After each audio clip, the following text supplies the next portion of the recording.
అందరికీ నమస్కారం అండి. ఈరోజు వీడియోలో కార్తీక మాసం యొక్క విశిష్టత చెప్పబోతున్నాను.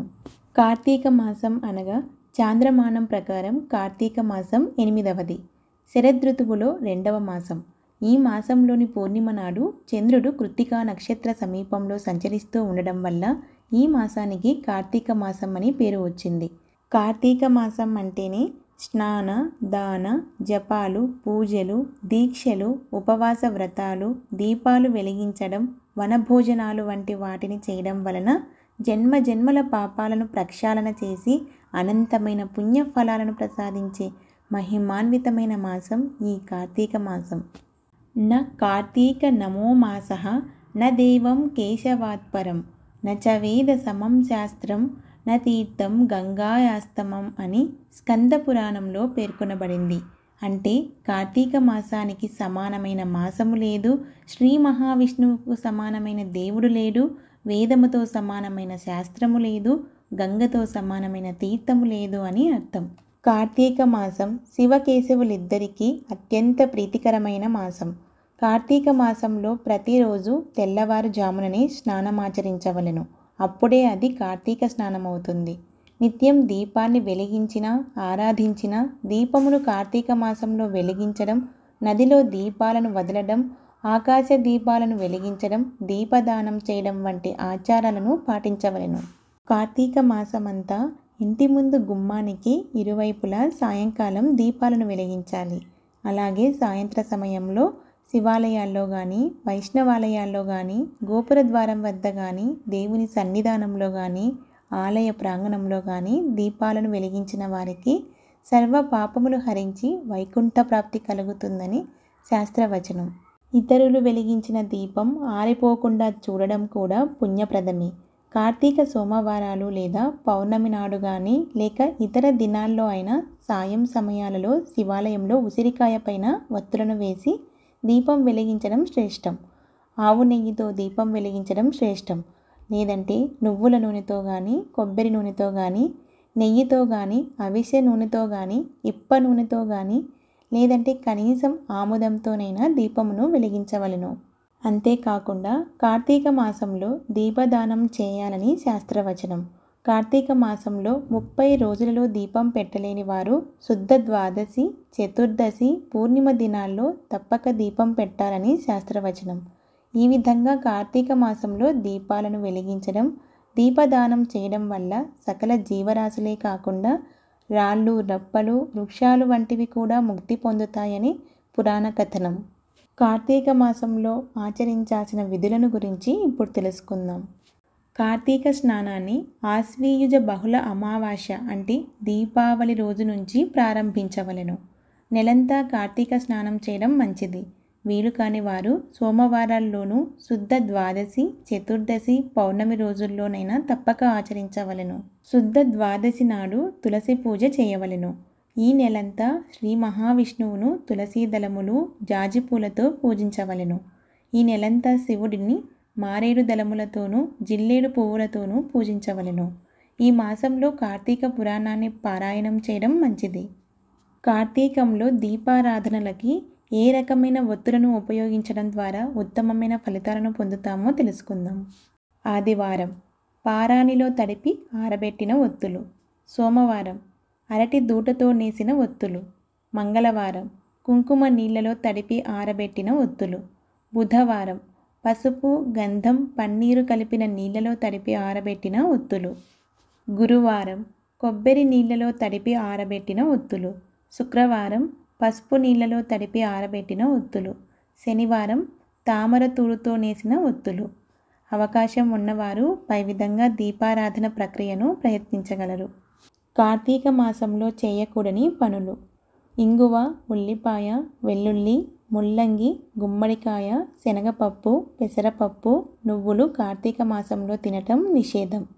ఆదివారం రోజు కొబ్బరికాయ, ఉసిరికాయ తినరాదు. భోజన సమయంలో మౌనంగా ఉండాలి. కార్తీక స్నాన మంత్రము: కార్తికేహం కరిష్యామి ప్రాతః స్నానం జనార్దన ప్రీత్యర్థం తన దేవేశ దామోదర మయా సహా.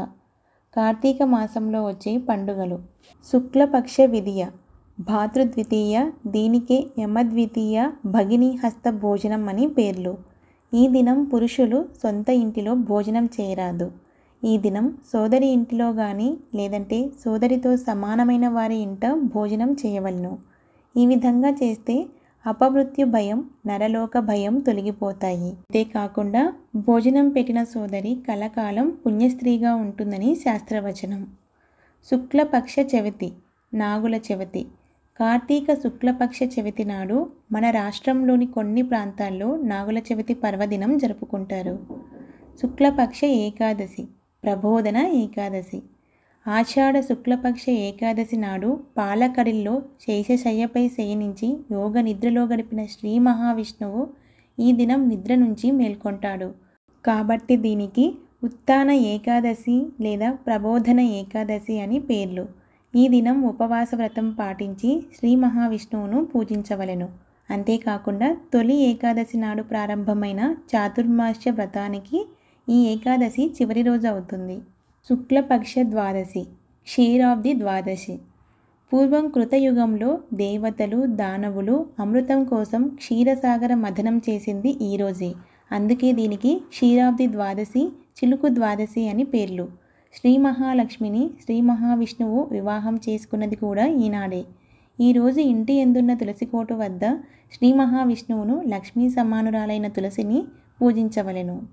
శుక్లపక్ష చతుర్దశి, వైకుంఠ చతుర్దశి. వైకుంఠ వాసుడైన శ్రీ మహావిష్ణువు ఈరోజు వైకుంఠంను వదిలి వారణాసికి వెళ్ళి పరమశివుడిని పూజించినట్లు కథనం. ఈరోజు శివాలయాలకు వెళ్ళి దీపం వెలిగించవలెను. శుక్లపక్ష పూర్ణిమ.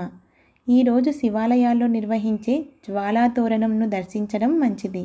సాయంత్రం సమయంలో శివాలయంలో కానీ వైష్ణవాలయంలో కానీ దీపాలను వెలిగించవలెను.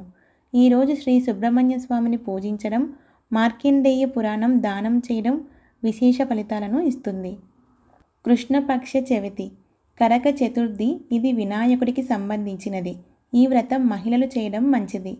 ధాత్రీ పూజ. ధాత్రి అంటే ఉసిరిక. ఉసిరిక లక్ష్మీదేవికి ఆవాసమై ఎంతో ఇష్టమైనది. కార్తీక మాసంలో ఈ ఉసిరిక వృక్షం కింద భోజనం చేయడం ఎంతో అదృష్టాన్నిస్తుంది. ఉసిరి వృక్షం మొదట్లో ధాత్రీదేవిని, విష్ణువును పూజించి ఫలాలను నివేదించాలి. వృశ్చిక సంక్రమణం. ప్రత్యక్ష భగవానుడైన శ్రీ సూర్య భగవానుడు ఈరోజు తులారాశి నుండి 8వ రాశి అయిన వృశ్చిక రాశిలోనికి ప్రవేశిస్తూ ఉన్నాడు. ఈ సందర్భంగా సంక్రమణ స్నానాలు, పూజలు, జపాలు, దానాలు, దేవాలయ సందర్శనలు చేయడం వల్ల సర్వ విధాల శుభ ఫలితాలను ఇస్తుంది. కార్తీక మాసంలో దీపారాధన చేయడం మహామహిమోపేతమైనది.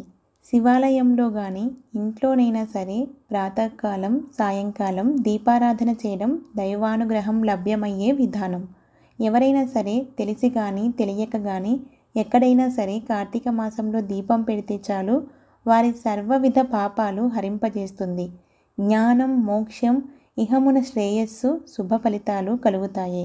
కార్తీక దీప దానం వల్ల నరక ప్రాప్తి నివారణ కలుగుతుంది.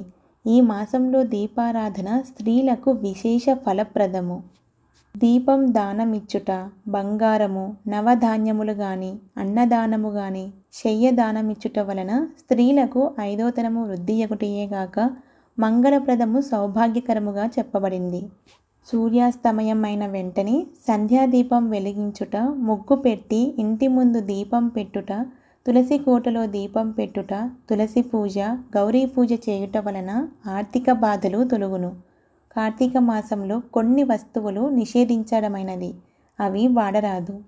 ఇంగువ, పెద్ద ఉల్లి, వెల్లుల్లి, ముల్లంగి దుంప, గుమ్మడికాయ, తీయ గుమ్మడి, నువ్వులు నిషిద్ధముగా చెప్పబడినవి. ఈ మాసమున మాంసాహారం భుజించుట నిషిద్ధము.